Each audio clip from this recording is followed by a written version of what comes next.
Welcome to LifeBlood. This is George G, and the time is right. Welcome to today's guest, strong and powerful Brad Gotto. Brad, are you ready to do this? I am. Good morning. All right, good morning. Brad is a financial advisor. He is the owner of Fiat Wealth Management. They're a firm specializing in the gray areas of financial planning. Brad, tell us a little about your personal life, some more about your work, and why you do what you do. Personal life, married. I married my high school sweetheart. I'm one of those throwbacks.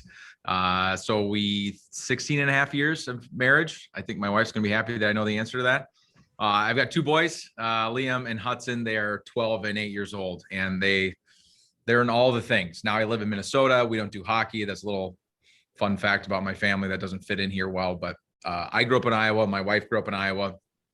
And in Iowa, we can't spell hockey. We spell it wrestling in Iowa. So no hockey for the boys, but basically every other sport they partake in. So our life revolves around church, do a lot of volunteering at church and running our boys to sports. But it's great. I wouldn't trade it for anything.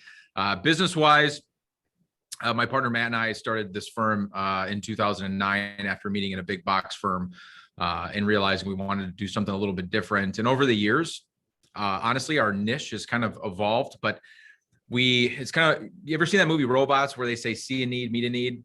Mm-hmm. That's kind of where we went, because our realization was that there are a lot of advisors out there that can help you grow your pile of money. And I don't want to say they're a dozen necessarily, because I don't want to take away from what they do. That said, not a ton of advisors that will teach you how to spend it and spend it wisely, let alone take a tax bent towards that distribution phase of life. And so we chose to see a need, meet a need, fill a hole. That's that gray area of financial planning that you talk about. And so started the firm in 2009, been growing. Matt and I just kind of, there's a long circuitous story that I won't get into in today's 20-minute podcast, but the end of the story is the last couple of years, we've really been growing, and our team has gone from 3 to 13. And we'll probably bring on a couple more yet here in 2022. Nice. Well, certainly congratulations on that. And Thank you. Also appreciate utility. Certainly, like you, there are a lot of people doing important work, but that you and your partner identified an area that is underserved and in need of some more good work. I appreciate that. So why is teach people how to spend money? How is that a need? Well, behavior in life is something that adapts over time, and then habits are formed out of behavior, right? And so if you really stop and think about kind of the life cycle of going to school, getting an education, and then getting a job, and I mean, typically playing kind of the broad brushstrokes in your 20s, and then working for the next 4 decades of your life, we all become savers to a certain extent, right? And our goal over those years is to not just live our life and have fun, but also to try to put money away, because we all know that at some point we can't work or don't want to work. And so we live below our means to save some money. And we develop these habits, which is great. And that pile of money that you've been saving for 40 years, other than some, economic downturns, for the most part, the money, if you snap a chalk line, just goes up over time. And so this idea or concept that when you get to whatever your retirement age is, 55, 60, 65, 70, whatever it is, that you now have to take that pile of money that all you've ever done is put money into it and start to take money out of it behaviorally is really hard. You would think, when you think about retirement, when you and I think about retirement, sometimes that can seem like an off in the distance sort of thing. But this concept of, imagine, put it into real life, going back to 22 years old, and you get your first job out of college, and your boss hands you, you're making $50,000 a year salary. And your boss comes up to you and hands you a check for $2 million. And you're like, you don't know if you should say something like, do I tell him he way overpaid me, or do I just cash the check? And you're an honest person, so you say something. He goes, no, that's not your salary for this year. That's your salary for the next 40 years. What are the odds that you still have any money left at 65 years old? Very little. Especially at 22, it's probably not very good, right? But the daunting task of how do I take a pile of money and turn it into a paycheck is not something anybody's ever had to deal with, because we get paid as we go. And if you stop and think about that, as annoying as that can be at times, and at times of your life where you're kind of paycheck to paycheck, we've all been there, right? You're just kind of waiting on that next paycheck. But now all of a sudden at 65 years old, you're stuck with this task of, I've got a pile of money. I've never spent this pile of money before. And I've got all these concerns relative to how do I spend it? How do I not run out of it? I don't know what the markets are going to look like. I don't know what my tax liabilities are going to look like. I've never done this before. And so what ends up happening, the default setting is nothing.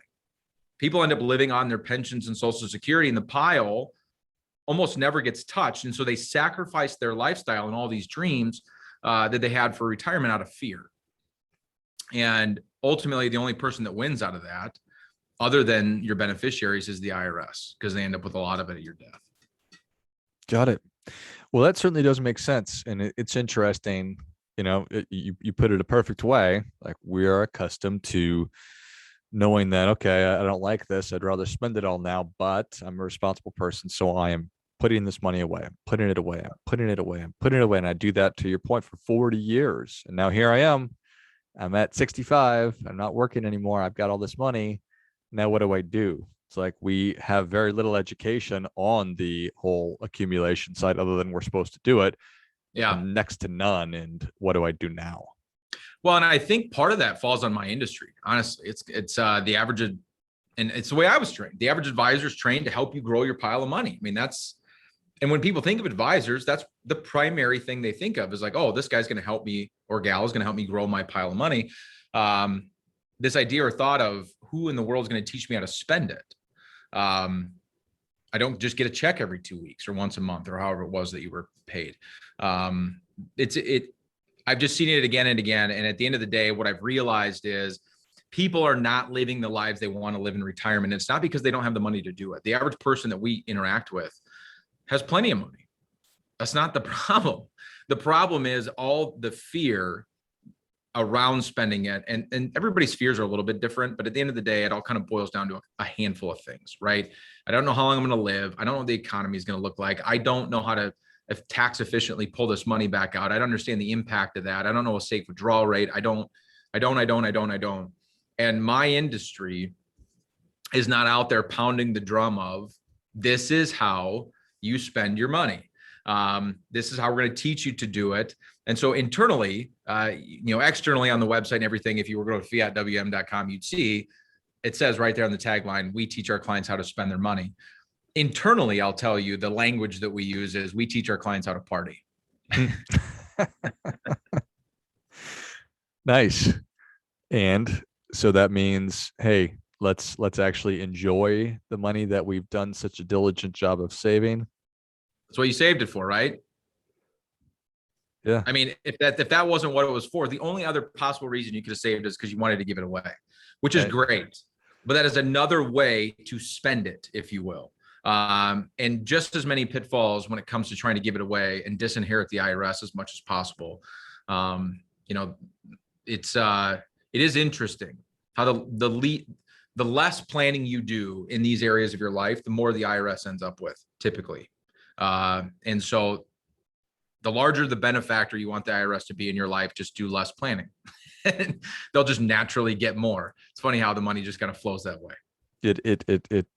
That is a funny thing, for sure. All right. So how do I learn? How walk me through that process of how you teach people how to spend money.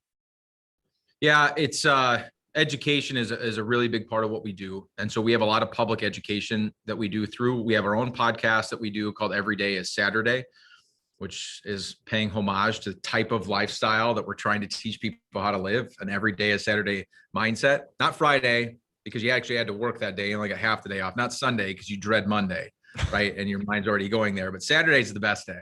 And so we do a lot of education in our podcast. We do public education through webinars. That doesn't matter where you live in the United States. We've got clients in Alaska. We've got clients in Florida. You can tune into those webinars. And then we have something we call the Inner Circle Workshop that we do once a month. If you're part of our bloodstream and we know where to send an invitation, an email address or something like that, you can get invited to these Inner Circle workshops that we do. And then if on an individual level, you choose to partner with our firm, I would say on average, there's 6 to 7 visits that we spend together on the front end. in a very educational way, teaching you how to do exactly it is what you're trying to do. And then if you want us to help maintain that plan over the years, we can do that too. But we have a lot of avenues that we've created for that very purpose of educating people how to do these things. And last but not least, I decided to write a book on the topic. And so sometime I'm gonna put this in kind of quotes, because when you write a book, you don't really know the day it's going to be released. But I think in probably April or May. The transcript's done, it's in editing, and the name of the book is Spending Money and Having Fun, a practical guide to a fearless retirement. And so again, just more opportunity for education on how to spend your money in retirement. Nice. Well, I certainly appreciate that. And I love that every day is Saturday, because when you do retire, theoretically speaking, that you're no longer earning an income from work. Every day is Saturday. And that's both good and bad. It could be awesome because Saturdays are great. You're going out to eat, you're spending time with friends, you're doing your favorite things. You don't really have too many worries or concerns. Or if you remember back to the time in your life where you were broke and you didn't have any money at all, well, then Saturdays weren't quite as fun. Right. And it sounds like if I don't have a confident spending plan, that it's going to be more of a crappy Saturday than it is an awesome Saturday. That's exactly right. Yeah. So, and having that confident plan, that means that that I've done the work to alleviate the fears of what happens when the market crashes, what happens if the economy goes down, what about inflation, what if I live a lot longer than I expect. It's checking off all of those boxes and addressing all those very, very human concerns so that you can just essentially get past it and just live. You nailed it. That's exactly what we talk to clients about every day is, if you're worried about all the things that you just named off, you're not living the life you dreamed. Nobody thinks about retirement in the future and thinks, gosh, I hope when I get there that I'm concerned about the election, or I'm concerned about how the markets are going to open on Monday, or I'm concerned about how long I'm going to live because I can't afford to live beyond, age 85, or I don't know how to turn my Social Security on, and this is awfully confusing, and I don't know when the right time to take it is. Nobody thinks of that. All they think of is they don't have to go to their 9 to 5. Right. And so what they do think about is all the things that happen on the weekends and all the things that they've wanted to do that they keep putting off because they have these responsibilities of this job. And I see it in our partnership with the families that we serve as our job is to educate them on all of those unknown areas so that they can do exactly what they wanted to do, which is get rid of the 9 to 5, spend more time with grandkids, travel, watch Price is Right every day. I don't know, whatever. Everybody's dreams are a little bit different, but make sure that they get to do those things and not worry about everything that you were naming off earlier. Yeah, I love it. There's got to be some percentage of the population of people who are actually interested in going and looking at the stock market every day and trying to figure out how to spend down and to figure out what those percentages are of, okay, this year I'm going to take out 5% because the market did, great, or next year it's going to be a little bit less. Is that 1%, Brad? Is that 2%? I don't know. I haven't found any of those people yet. So it might be zero.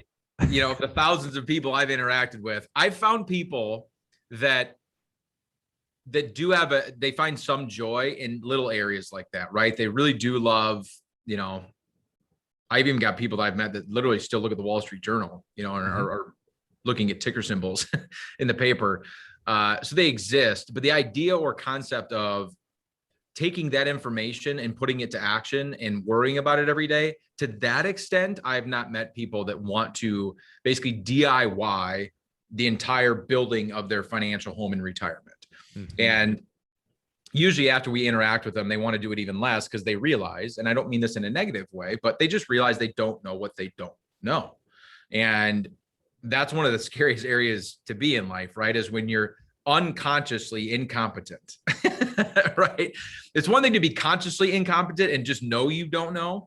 But that's why the education is just so important, because at the end of the day, it's far less confusing, in my opinion, to be a saver than it is to be a spender.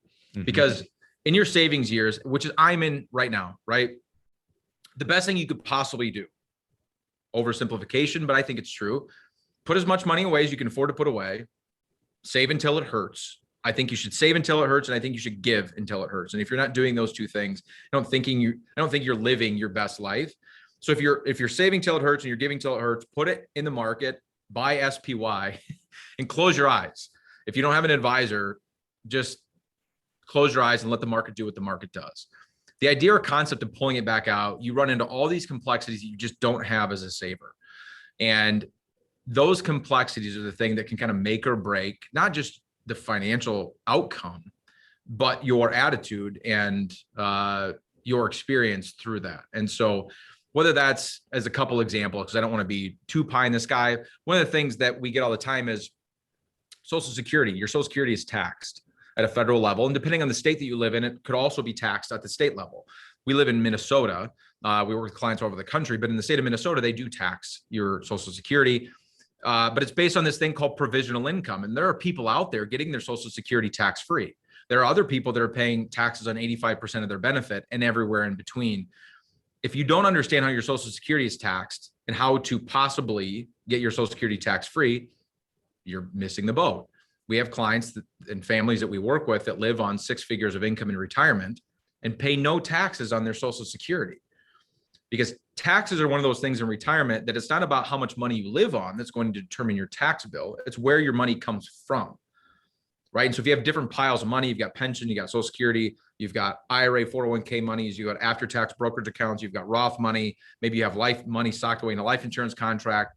The question is, how do you put it all together? Where do you take distributions from to create the most efficient paycheck for yourself?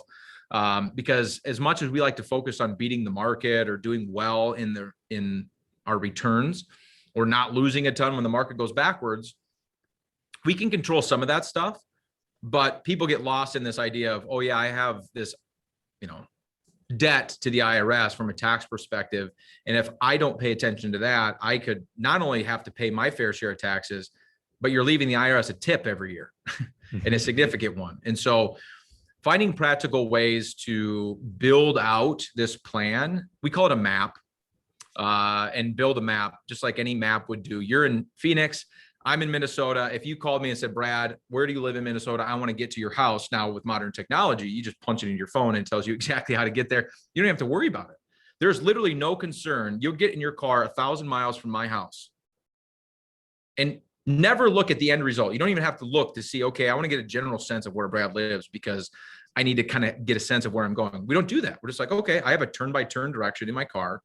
It's going to tell me exactly how to get there. And in fact, if I make a mistake, it's going to fix me. It's like, oh, okay, I'll reroute you. Don't worry about it. And we have this ultimate trust in this little machine because it's a map. It knows where it's going. It's very quantifiable, right? That is possible in retirement to kind of map out this income stream so that you can understand what you're doing, give you the freedom to spend your money.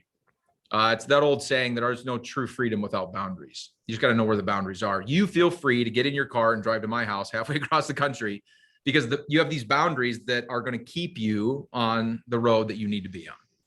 I love it. It's well said. Well, Brad, the people are ready for your difference-making tip. What do you have for them? People don't save a pile of money to have a pile of money. They save it for a specific purpose or for a specific outcome. You just have to define what your true north is, build that map so that you feel free to chase the dreams you actually have. That's what we do. Well, I think that is great stuff. That definitely gets it. Come on, Brad, thank you so much for coming on. Where can people learn more about you? How can they engage with you? Our website's going to give you everything. www.fiatwm.com. Some of you are probably wondering where the name came from. The story is on the website. It has nothing to do with the car. That said, our podcast links are there. Our blogs are there. Access to our Inner Circle workshop is there. Scheduling visits directly with a fiduciary advisor in our office. It's all on our website, fiatwm.com. Excellent. Well, if you enjoyed this much as I did, show Brad your appreciation and share today's show with a friend who also appreciates good ideas. Go to fiatwm.com. That's fiatwm.com. Check out the Everyday is Saturday podcast and keep an eye out for Brad's new book a little later this year. Thanks again, Brad. Thank you. And until next time, keep fighting the good fight. We are all in this together.